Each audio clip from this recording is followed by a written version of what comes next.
família e batalha espiritual. Hoje eu quero falar sobre o propósito de Deus para a família. Então, cada domingo, eu ou outro pastor vai estar pregando, falando sobre família. A ideia nossa neste ano é trazer os princípios para que a gente possa firmá-los. E só podemos firmar na medida que a gente vai compreendendo. Porque, às vezes, uma mensagem, a gente tenta abordar todos os aspectos da família, não dá tempo. É muita coisa. E a gente, então, vai tentar resumir algumas coisas sobre família nesses, pelo menos em 4, 5 mensagens, para tentar aprofundar um pouco mais. E depois vamos entrar em outro tempo, né? Vamos falar sobre jejum, vamos falar sobre oração. Então, vamos aprofundar durante esse ano aquilo que entendemos que a igreja precisa compreender biblicamente, mas também viver. E isso vai gerar um upgrade, uma mudança no nosso coração e na nossa vida. Amém? Abra sua Bíblia, por favor, no Salmo 68, verso 6.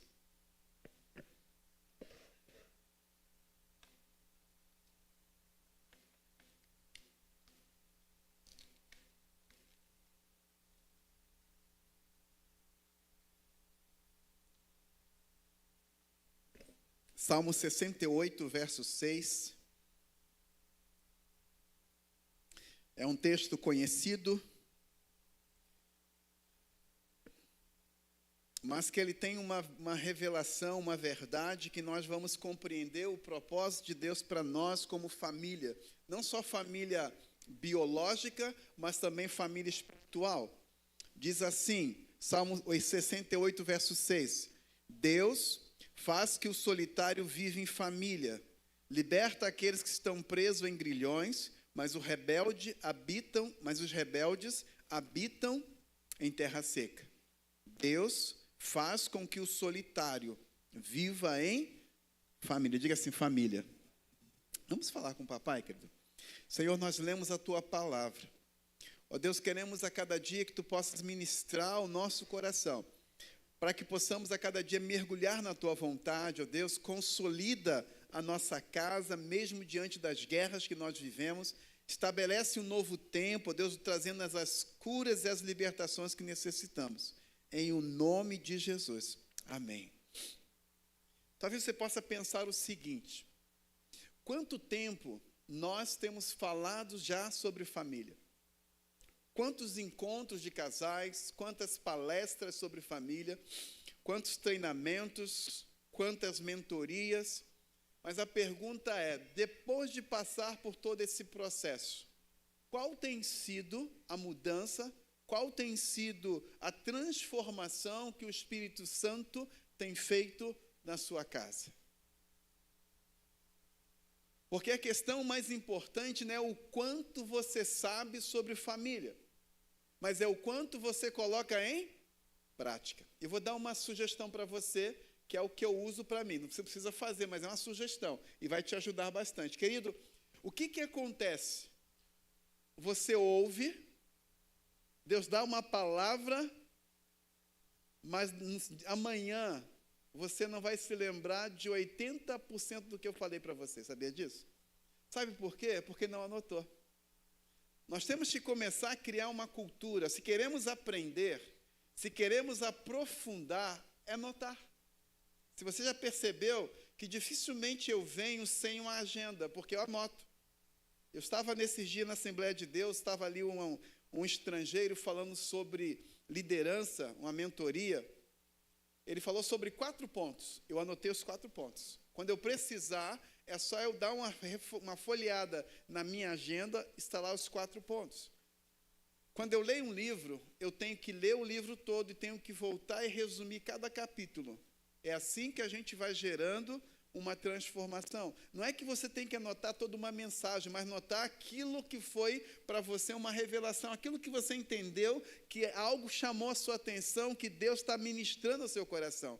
E com isso você vai tendo. Quando você voltar a ler novamente, aquilo vai trazer o entendimento. É uma sugestão que eu faço, e onde eu vou sempre levar uma caneta, ou um papel, ou um bloco, ou uma agenda, porque eu preciso anotar, eu preciso não perder aquela oportunidade que Deus está ministrando ao nosso coração.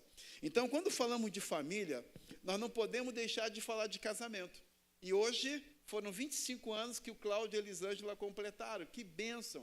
Quando podemos ter essa oportunidade de realizar, não somente o deles, mas de cada um de vocês que ainda não chegaram lá. Mas sabemos que quando falamos de família, há uma guerra que se estabelece. Primeira coisa que nós temos que entender é que o matrimônio, ele foi instituído por Deus antes da queda.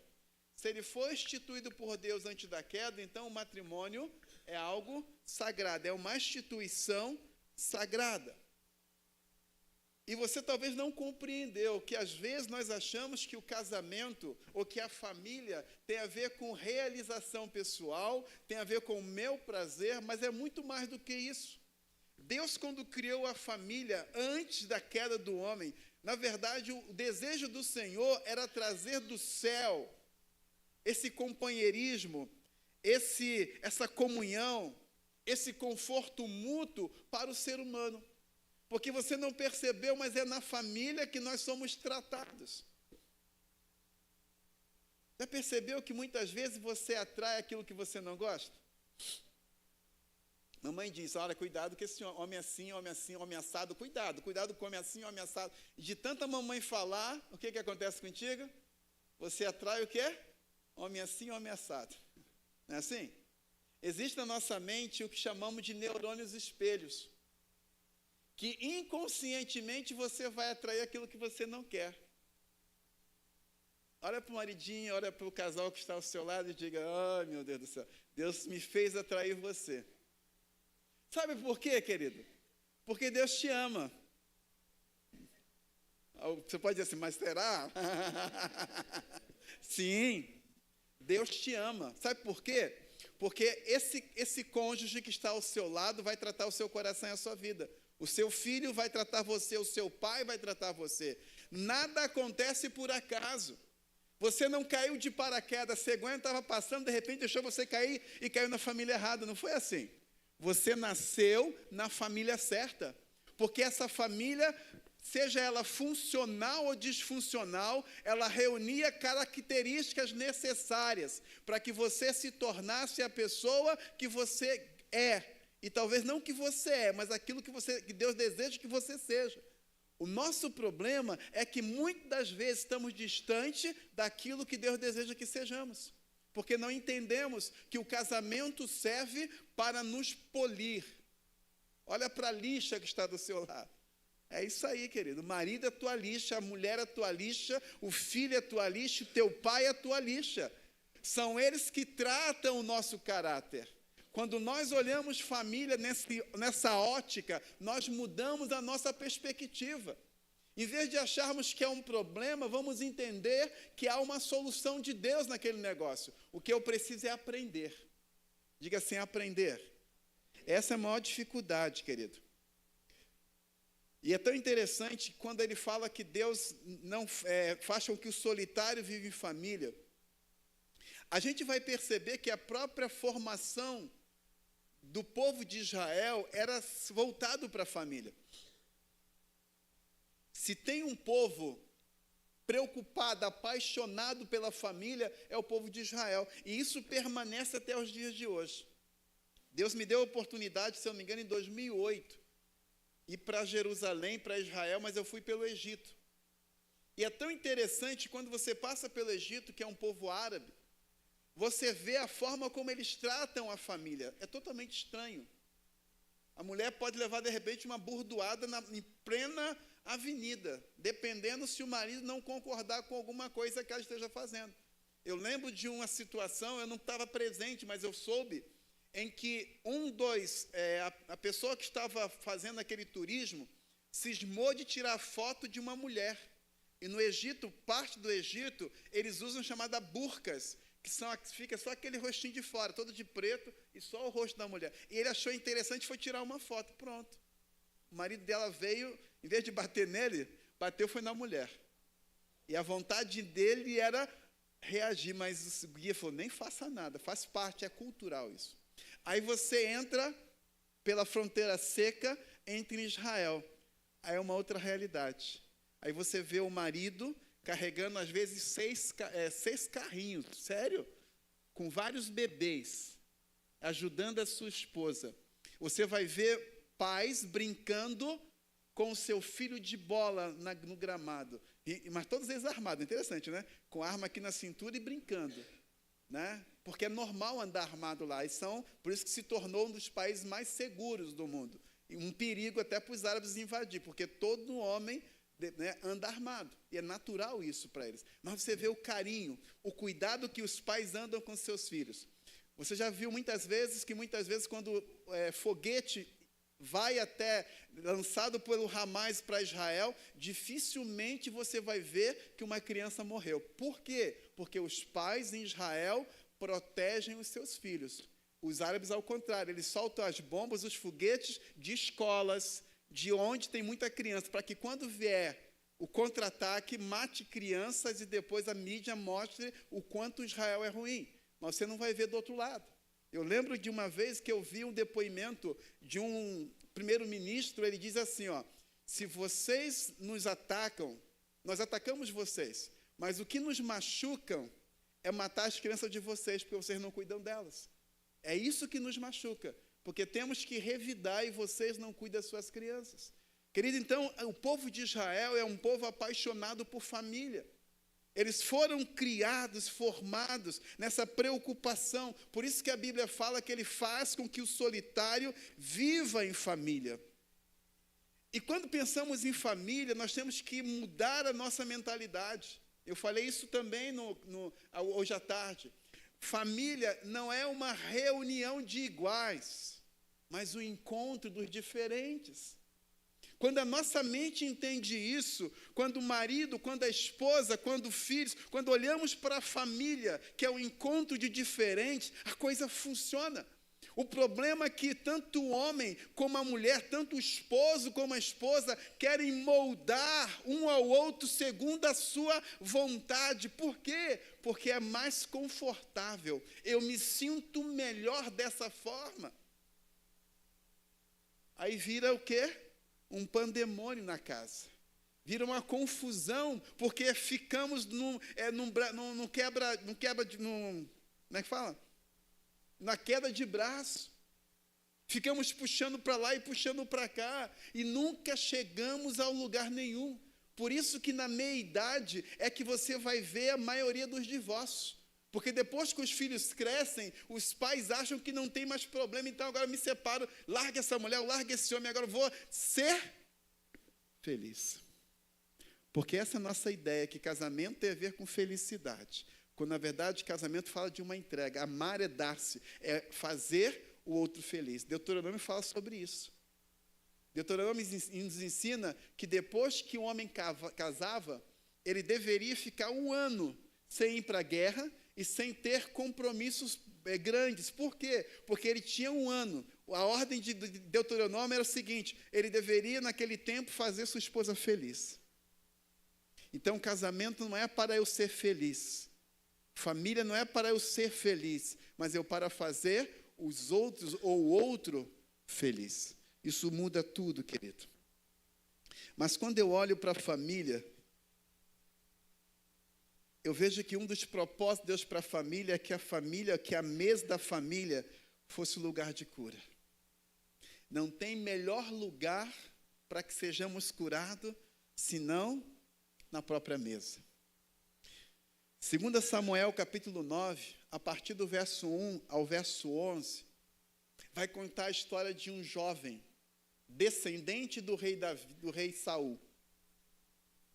Ele tinha uma família abençoada, era filho do melhor amigo de Davi. Só que quando houve uma invasão, a família de Saul foi destruída, que era o rei daquela época. E eu falo a linguagem do pessoal do oeste, a Tata, né? A babá. Estou com a linguagem lá do oeste ainda. A babá, ela pegou aquela criança e tentou fugir para que ela não fosse morta. Por quê? Porque era comum naquele tempo, quando o inimigo invadia, ele matava toda a descendência do rei para que não houvesse retaliação e nem alguém para reclamar o trono. Só que ela pega Mefibosete e corre com ele. Só que nessa corrida ela cai e ele então fica aleijado. e eles vão morar bem distante. E quando Mefibosete está nesse lugar distante, Davi, depois de ganhar batalhas, agora assume o reinado no lugar de Saul. Ele começa a pensar, será que sobrou alguém da casa de Saul para que eu possa fazer bem? Será que tem algum descendente de Jonatas, que era o grande amigo dele, filho de Saul, que ele queria então ser grato de alguma forma? Aí alguém se lembrou, existe ainda Mefibosete. E ele mandou chamar Mefibosete. E ele pensou assim, o que o rei quer com um cão morto como eu? Essa era a visão que ele tinha de si mesmo, pelo seu aleijão e pela sua situação. Mas o seu coração estava preocupado, porque ele imaginava, agora o rei vai vir e vai me matar, porque eu sou o último descendente de Saul. Ele vem com muito receio até o palácio do rei. Mas quando ele chega no palácio, ele recebe uma notícia. A partir de hoje, você vai comer pão na minha mesa. Você vai sentar com a minha família. Você vai ser um de nós. E eu vou te devolver tudo o que você tinha. Querido, a mesa da família é um lugar de cura. Quando nós entendemos isso, quando nós olhamos para a nossa esposa, quando a esposa olha para o seu esposo, quando o pai olha para o seu filho, quando o filho olha para o seu pai, com essa visão, com essa perspectiva, e começa a tentar compreender. Eu já falei semana passada sobre isso, que muitas das vezes o nosso problema é tentar encontrar responsável por aquilo que está acontecendo conosco. Nós vivemos num sistema familiar de direitos e deveres, ou seja, de justiça própria. Nós nos sentimos injustiçados com uma ação do outro. Recentemente, não sei se você acompanhou, um filho mata o pai, a mãe e a irmã porque o celular lhe foi tomado. Ele achou aquilo um absurdo, ou seja, ele se achou injustiçado. Então ele mata o pai, a mãe e mata a irmã. Por causa de um celular. Essa é a realidade, querido. Vivemos nessa situação de injustiça e de justiça, direitos e deveres, não de responsabilidade e autoridade. Mas Mefibosete, quando chega na casa de Davi, ele encontra na casa de Davi um lugar de cura, porque a mesa precisa ser esse momento de nos curar. Por isso que é importante. O problema é que hoje nós estamos tão corridos que o papai, a mamãe e cada um pega o seu prato e vai para frente da televisão e fica comendo e perde essa oportunidade de sentar olhando um para o outro e de conversar, de colocar de repente algumas coisas a limpo na própria mesa, porque é ali que vem a restauração e cura. Diga para o teu irmão, a mesa é lugar de cura. Que a segunda coisa que eu aprendo com esse propósito de Deus é quando eu lembro também do filho pródigo, no capítulo de Lucas 15, a partir do verso 11. Esse texto fala que o pai tinha 2 filhos, o mais velho e o mais novo. O mais novo decide sair de casa e viver a sua própria vida, distante do seu pai.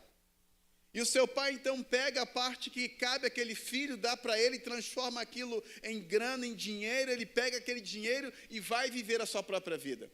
E o texto fala que ele vai para uma terra muito distante do pai, porque ele não queria qualquer influência, ele não queria qualquer autoridade do pai sobre ele. E ele vai viver a vida. Diz o texto que ele gasta da forma pior que possa parecer, ele gasta com prostitutas, ele gasta com festa, ele tinha muitos amigos a partir daí. Mas a Bíblia fala que houve fome naquela cidade onde ele estava, naquela região, e não tinha mais dinheiro.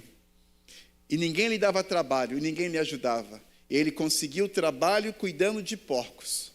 E qual é o problema? Porque o judeu, e não só o judeu, mas o oriental de uma forma geral, detesta. Quem cuida de porcos para eles são aqueles os piores dos piores. O judeu, principalmente o porco, é considerado animal imundo. Mas estava lá aquele jovem cuidando daqueles porcos. O pior, que ele tinha vontade de comer a mesma comida que os porcos comiam, porque ninguém lhe dava nada para comer. É nesse momento que é uma parte mais linda dessa história, que o texto fala que ele caiu em si. Sabe quando a ficha cai? Ficha do meu tempo, né? Ficha do tempo do Ademar. né? Quando a ficha cai e a pessoa acorda, foi o que aconteceu com ele. Ele, de repente, despertou para aquela realidade e se lembrou. Espera aí, na casa de meu pai tem pão em fartura, até os empregados dele têm pão, e eu aqui pereço de fome. O que ele se lembrou, querido? Da mesa. Porque ele descobriu que a mesa era o lugar de restauração. A sua mente voltou para aqueles momentos onde estava o seu pai, seu irmão, talvez alguns funcionários mais íntimos da casa, reunidos comendo pão com alegria. E é tão interessante que o judeu é um povo festivo. O judeu dança para tudo. É muito interessante na festa de tabernáculos em Israel, quando você vai na praça, na rua, você vê aqueles velhos com barba dançando e pulando, porque eles estão celebrando a festa do tabernáculo. Eles são muito festivos.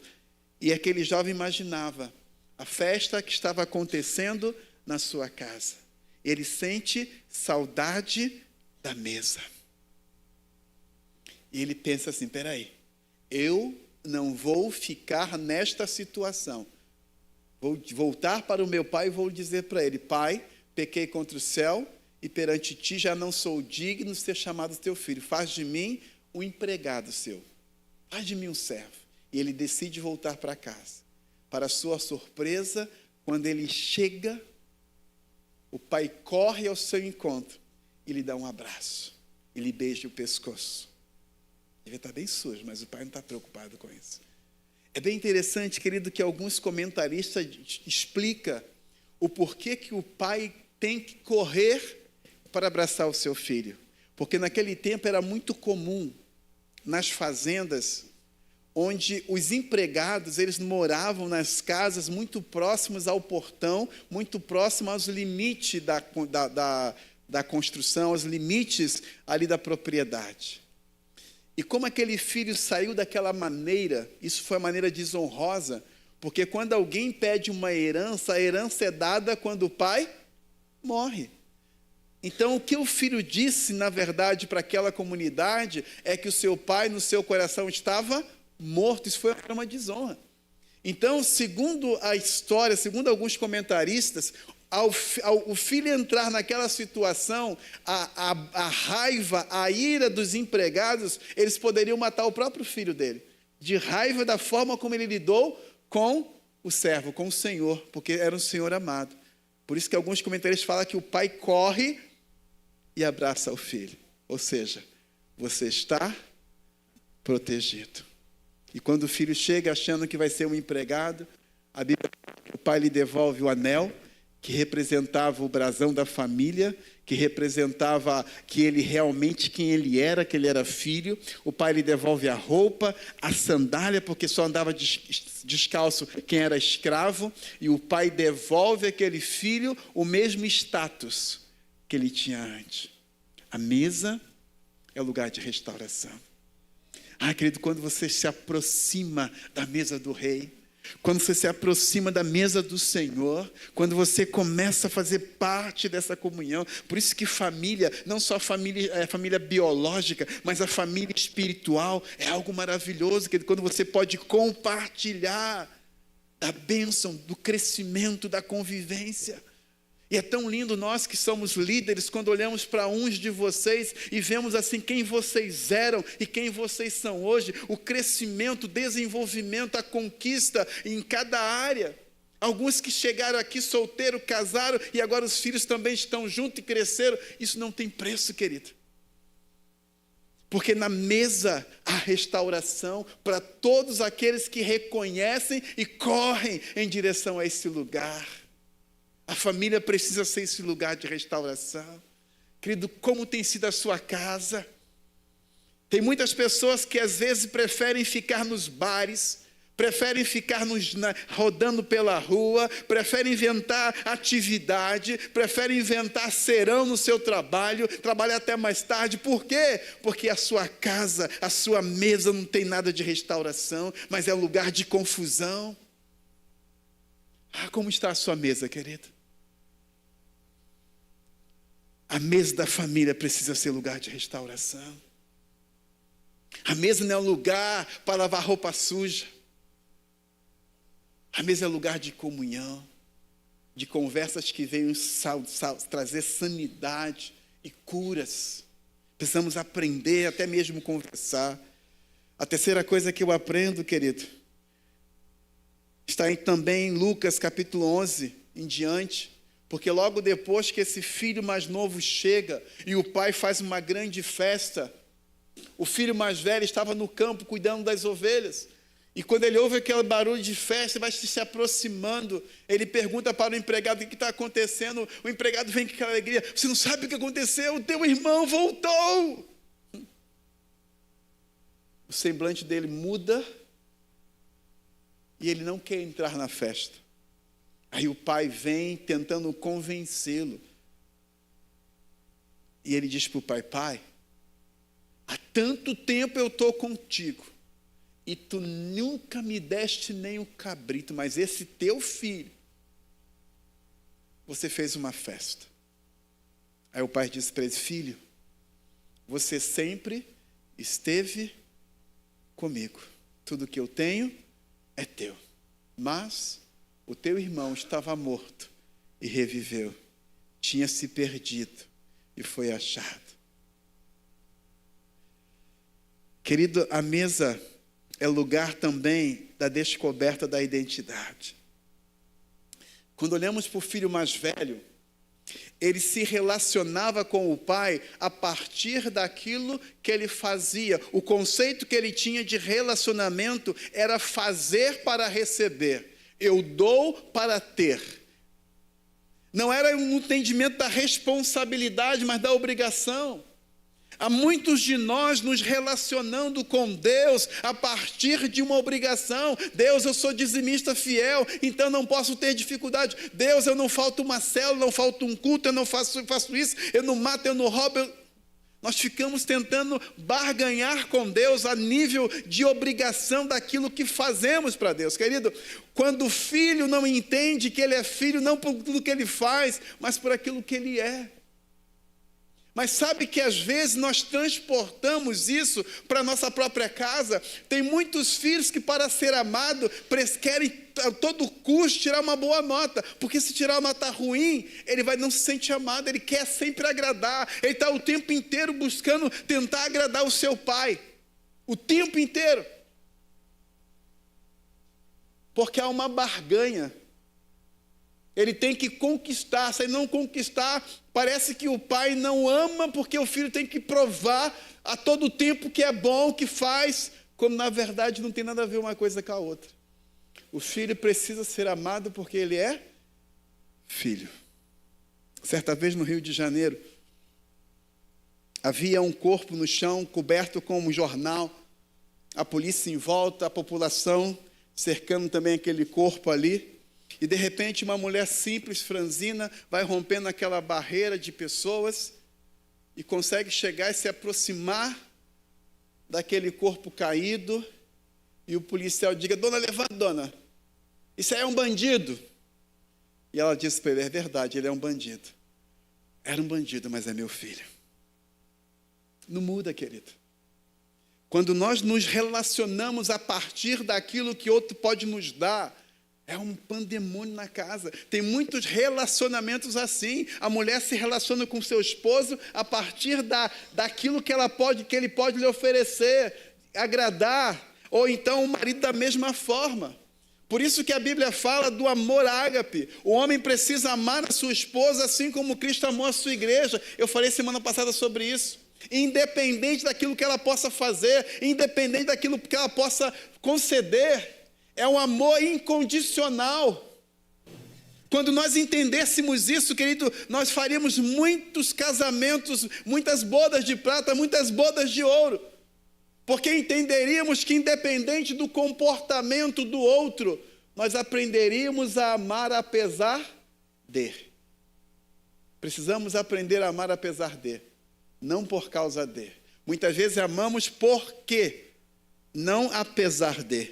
E aquele jovem precisou compreender que na verdade ele não tinha só um cabrito, mas ele tinha todo o rebanho, ele tinha toda aquela casa, tudo lhe pertencia, mas ele só se relacionava a partir daquilo que ele fazia e queria receber algo em troca. Porque ele não tinha identidade de filho, mas de servo.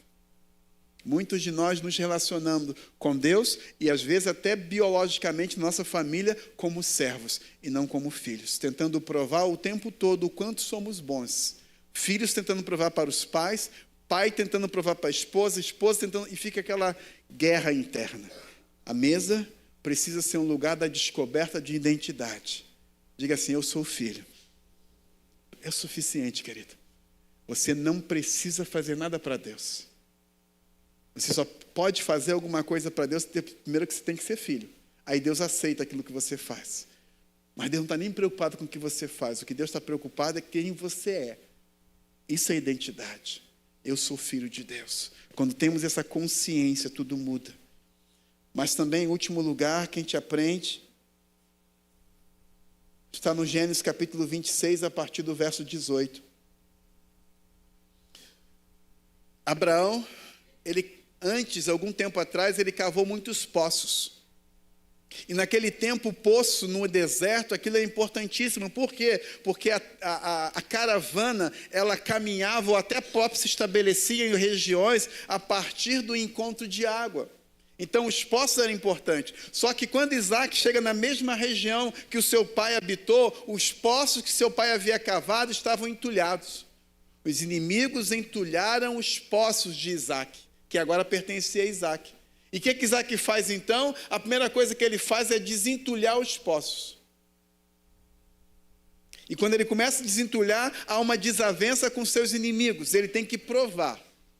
E depois ele cava novos poços. Mas o que me chama a atenção é que antes de cavar novos poços, ele se preocupou em desentulhar os poços do seu próprio pai. É tão interessante, querido, que a história de Abraão vai até um certo ponto, e mesmo antes dele morrer, já entra a história de Isaac, porque era processo natural. E você vai perceber depois que antes de Isaac morrer, entra a história do seu filho. Era uma história de gerações. Mas a geração só vinha a partir da honra da geração passada. Isaac precisou honrar a geração do seu pai. Querido, não construímos nada novo, destruindo aquilo que ficou para trás. O problema de hoje é que filhos hoje maduros querem penalizar, querem maltratar, querem descontar o seu passado. Na família, nos pais, daquilo que eles fizeram. Querido, esqueça isso. A maioria dos nossos pais, eles jamais terão ou têm o entendimento que nós temos hoje. O que temos que fazer é olhar para trás e tentar entender aquilo que ele fez, como ele fez, porque ele fez com a visão que ele tinha, com o óculos que ele tinha, com a recepção também dos entulhos que ele trouxe para a sua própria vida. O nosso papel, quando nós conhecemos o Senhor, é ser também esse que vai desentulhar os poços das nossas gerações, da nossa casa.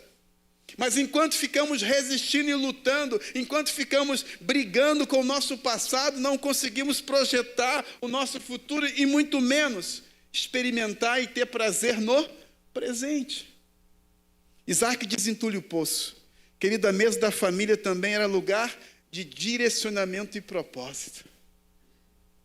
E é tão interessante que Abraão se preocupa com quem Isaac iria casar, preocupado que ele casasse com mulheres daquela região que não iria cumprir o propósito e a promessa pela qual ele foi criado. Ele manda o seu servo ir lá na sua família buscar uma esposa para o seu filho. E ele traz a esposa que deveria ser aquela que juntos iriam gerar uma nova descendência. Vem Jacó, vem Esaú, e a partir de Jacó, as 12 tribos de Israel. Precisamos entender que família precisa ser lugar de propósito, direcionamento. A mesa é esse lugar, querido. Quando estamos na mesa, na nossa casa, com nossos filhos, há um processo de direcionamento. Mas não podemos seguir sem desentulhar o nosso passado. Há muitos poços secos, ou há muitos poços entulhados. que não consegue experimentar o que Deus tem de melhor. E por isso tem dificuldade de viver em comunhão. É muito simples, nem precisa ser psicólogo, terapeuta. Quando a pessoa tem dificuldade de se relacionar num grupo como igreja, é porque, na verdade, há um processo que está entulhado na sua casa. E se não desentulharmos os processos de casa, não vamos compreender os processos da igreja, porque é tudo a mesma coisa, querido. É família. E o pior é que vamos culpar os outros por causa das mazelas internas. E até tem desculpa, que tem coisas que inconscientemente está guardada e você nem sabe.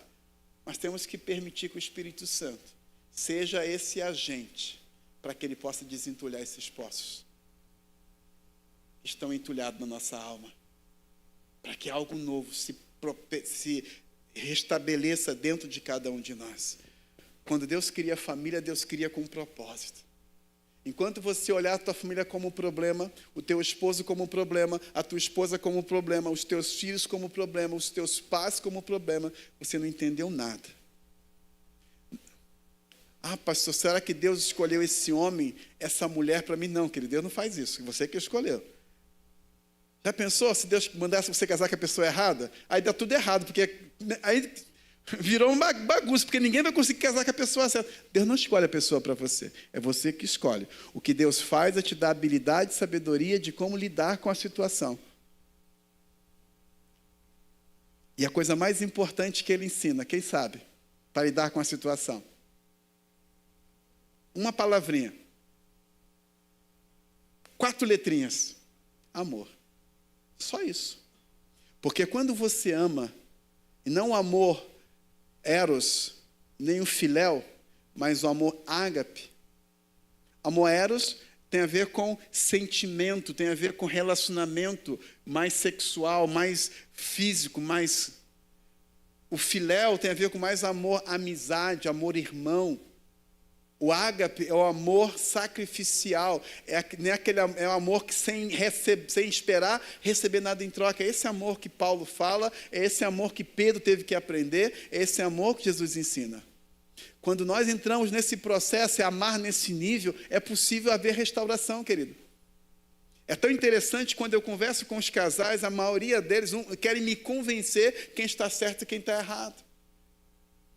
Mas é lógico, é simples, eu não preciso nem de bola de cristal, a mulher está errada, é fácil.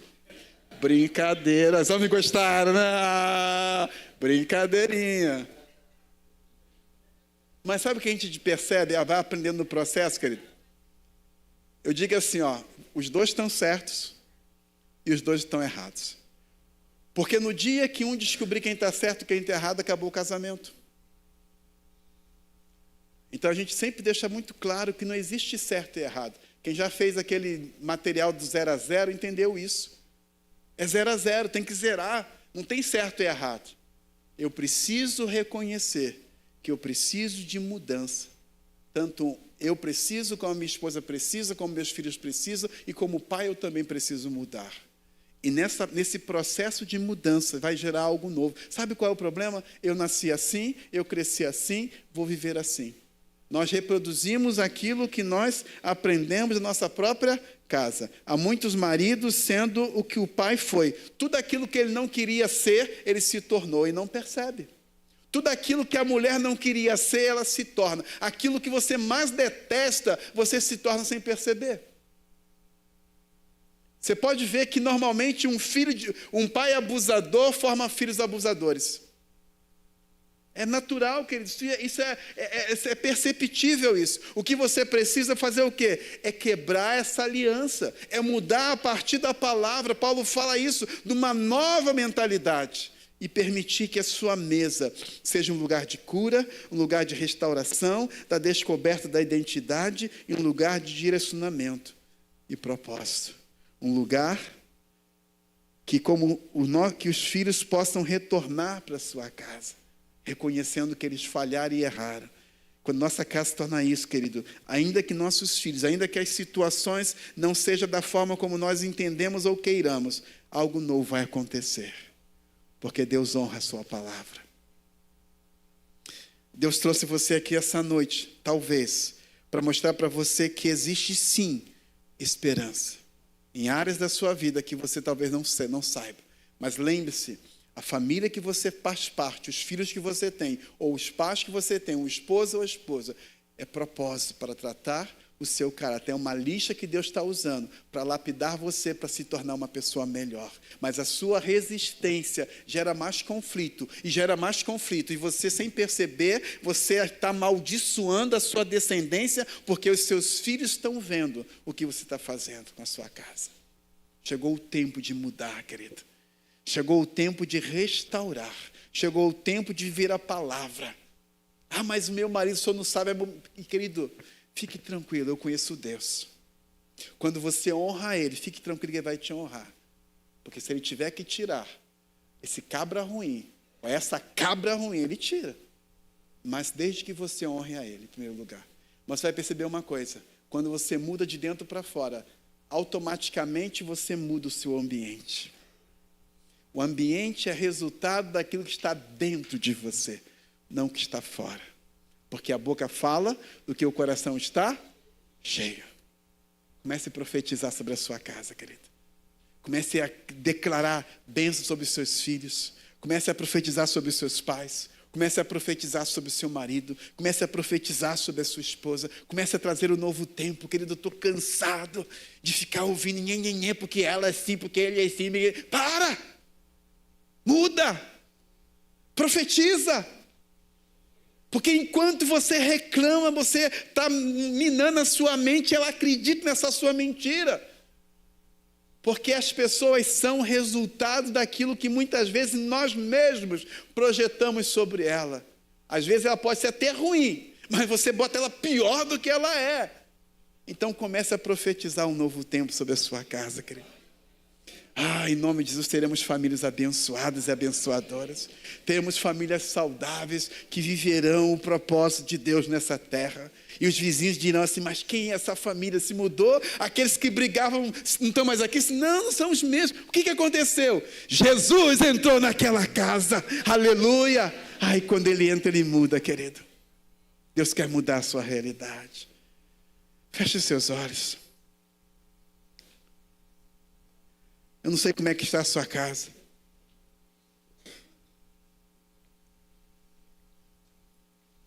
Eu não sei como é que está o seu relacionamento.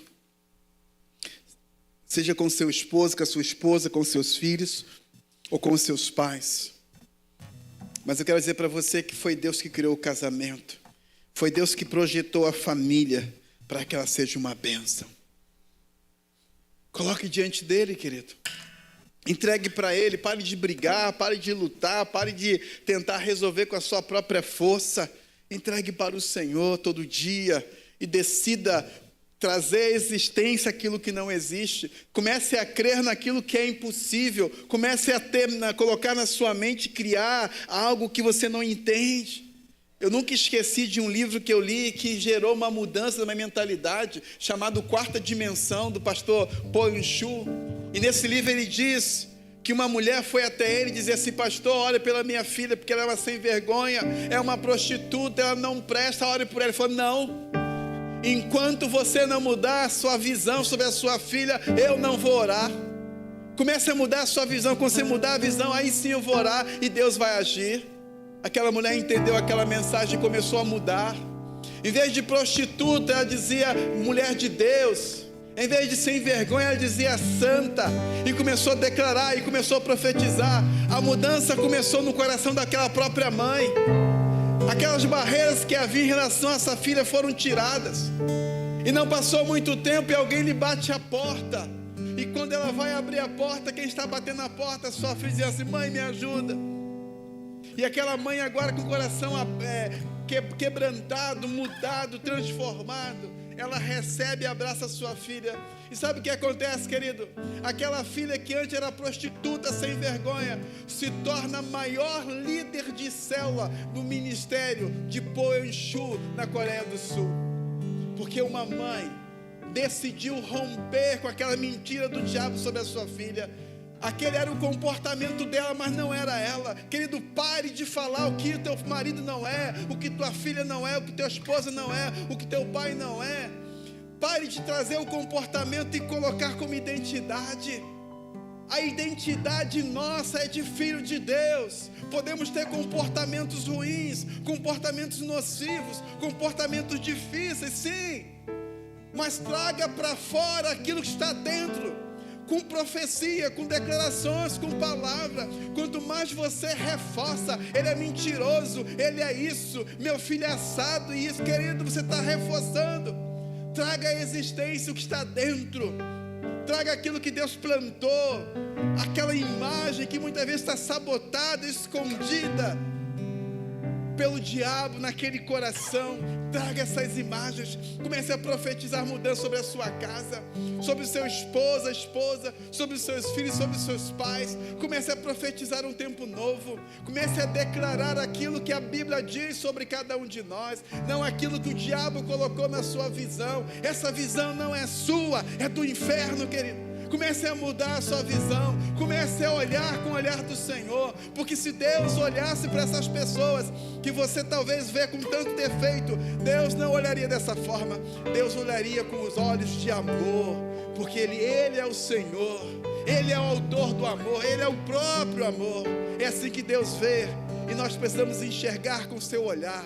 E quando começarmos a enxergar com o seu olhar, quando menos perceber, as mudanças irão acontecer, e você dirá: oh Deus, obrigado, meu marido é novo, minha esposa é nova, meus filhos mudaram, são novos agora, meus pais mudaram, são novos agora, porque aquele que está em Cristo, nova criatura é. As coisas velhas já passaram, eis que tudo se fez novo. Mas eu preciso trazer à tona, eu tenho que profetizar, eu tenho que declarar que aquilo que eu quero que aconteça, porque eu tenho boca de profeta. A Bíblia diz que aquilo que disse que haja e habita dentro de mim, e se ele habita dentro de mim, ele me deu autoridade para declarar, para trazer a existência. A Bíblia fala em Romanos que Abraão trouxe à existência aquilo que não existia. Se Abraão pôde trazer à existência, eu e você podemos também trazer à existência aquilo que não existe pela fé. Chegou o tempo de você profetizar, chegou o tempo de declarar sobre a sua casa um tempo novo,